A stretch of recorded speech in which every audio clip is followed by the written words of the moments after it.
¿Y cuáles son las medidas que debe adoptar una empresa para cumplir con la Ley 81? Gracias, José Agustín. Mira, uno de los temas y la razón por la cual a nosotros este tema nos apasiona tanto es porque no es un tema cerrado. Fíjate, para la implementación de esta ley, nosotros necesitamos varias personas involucradas para que la implementación sea adecuada. Resulta ser que necesitamos, por supuesto, la asesoría legal, pero de la mano tiene que ir la asesoría técnica. ¿Por qué? Porque bueno, nosotros somos abogados y nosotros podemos redactar acuerdos y contratos y políticas muy claros, muy bonitos, completos. Sin embargo, de nada sirve ese papel que yo preparo si yo no tengo la asesoría técnica que pueda realmente proteger la información. Y eso es lo interesante de estar aquí compartiendo panel con FIC Consulting, porque precisamente de eso ellos les van a conversar y ampliar más adelante en su presentación. Es un trabajo en equipo y principalmente tiene que estar involucrada la gerencia general o la persona dentro de la compañía que pueda realmente dar la información sobre el flujo y el manejo y finalidades para las cuales se recaba la información. Dicho esto, el primer paso, cuando ya tenemos el equipo armado, es realizar una auditoría para saber en qué punto estamos y hacia dónde vamos. La ley establece, con su reglamentación, el decreto 285, un listado de medidas que nosotros, algunas son opcionales, otras son obligatorias. Dentro de las obligatorias, ¿cuáles tenemos? La política de privacidad y protección de datos, los protocolos, procesos y procedimientos relacionados con el tratamiento. Tenemos que tener, cuando hacemos transferencias a favor de terceros, por la razón que sea, nosotros debemos llevar un registro también de esa actividad. Tenemos que tener nuestras políticas de seguridad claramente establecidas. La ley indica dentro de estas medidas opcionales, y bueno, aquí tengo que decir que yo no estoy muy de acuerdo, es mi opinión personal, no estoy de acuerdo en colocar algunas disposiciones como opcionales.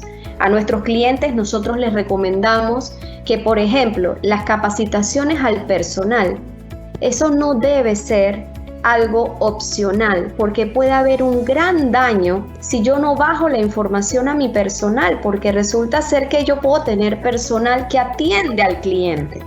Y qué mal quedaríamos nosotros como empresa si la persona que contestó el teléfono no sabe qué tiene que hacer si un cliente le dice, oye, no quiero que me llames más. ¿Me explico? O sea, es un tema muy delicado que daña la imagen de la empresa. Recientemente, nosotros recibimos un caso muy curioso aquí en la oficina, porque a mí me habló alguien realmente estresado, porque en menos de 4 días le habían llamado de la misma empresa de telefonía 7 veces. O sea, las tenía anotadas y tenía anotadas la hora, imagínense. Entonces, ¿qué ocurre? Él le dice a la persona, oye, mira, no estoy interesado en el servicio, ya me han llamado tantas veces, no insistan, no quiero, por favor, sáquenme de su base de datos.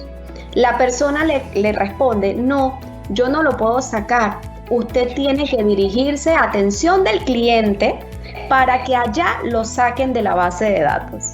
¿Qué les parece que enseguida la persona llegó, llamó atención al cliente y de atención de clientes le responden, no, es que nosotros no manejamos esa base de datos, la maneja Mercadeo, lo siento mucho, no lo puedo sacar? Ustedes se imaginan la experiencia de ese usuario con todo pues ese recorrido que tuvo que haber hecho. Terminó yendo a la ANTAI a interponer su queja porque no pudo ejercer su derecho. Entonces, este tema de la capacitación es sumamente importante. Esta información debe bajar como cascada. Las cabezas deciden las medidas y tiene que bajar en cascada hacia todo el personal de la compañía. Y el otro tema es el nombramiento de un oficial de protección de datos. La autoridad dice que lo vería con buenos ojos que uno tenga nombrado dentro de su empresa un oficial de protección de datos. Sin embargo, yo pensaría que dependiendo del tamaño de la empresa, un oficial de protección de datos es necesario porque se necesita poder canalizar todas estas solicitudes a través de una persona que sepa dónde están las bases de datos, que sepa dónde tiene que buscar, que se sepa el procedimiento, que pueda mantener actualizados todos los documentos que necesita tener la empresa, actualizar ese registro de transferencias de datos personales y que mantenga todo en orden.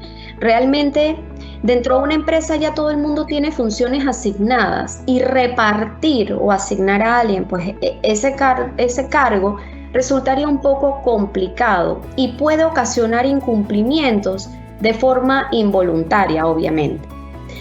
Me gustaría ampliar un poco el contenido de la política de privacidad y protección de datos. Lo voy a mencionar muy por encima porque nosotros, a diferencia de otras jurisdicciones, aún no tenemos una serie de modelos o lineamientos de cláusulas ni del contenido que deben tener estos documentos. Lo que nos comentó la ANTAI en la reunión que tuvimos es que están trabajando en eso, pero no hay una certeza de que eso pueda salir este año, por ejemplo.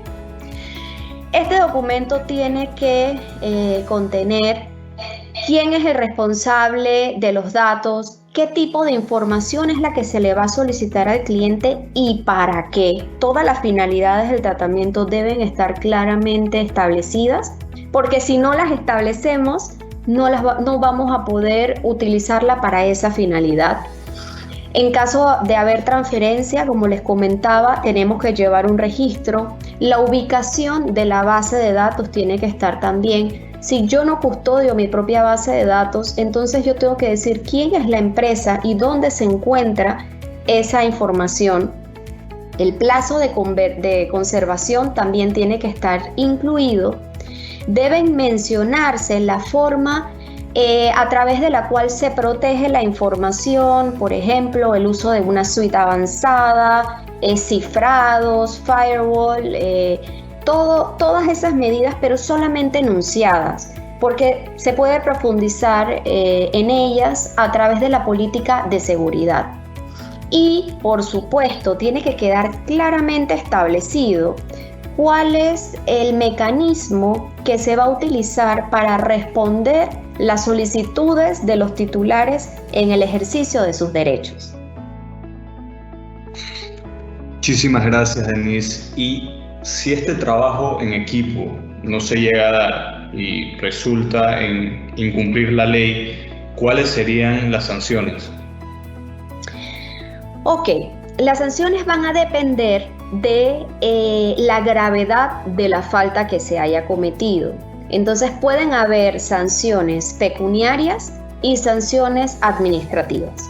Las pecuniarias van de $1,000 a $10,000. Esto ha ocasionado que algunas personas de pronto piensen, oye, pero no, bueno, lo peor que me puede pasar es que me cobren $10,000. Pero señores, el tema más grave que le puede pasar no son los $10,000, sino que una de las sanciones administrativas por una falta muy grave puede ser que nos inhabiliten para el uso y almacenamiento de bases de datos. ¿Qué les parece? Eso puede quebrar la empresa, porque imagínense que nosotros no podamos utilizar la base de datos de nuestros clientes para ofrecerles productos y demás. Es un tema sumamente delicado.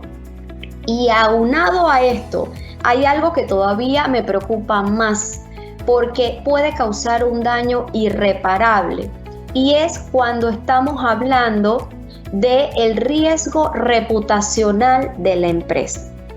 La verdad es que nos cuesta mucho tiempo poder hacer una buena reputación, pero solamente un mal paso para echar todo por la borda. El riesgo reputacional es algo que todos debemos cuidar, tanto personas naturales como personas jurídicas. Y además, el titular sigue, a pesar de que haya estas sanciones, el titular mantiene su derecho de poder acudir a los juzgados de justicia para reclamar por daño patrimonial o moral.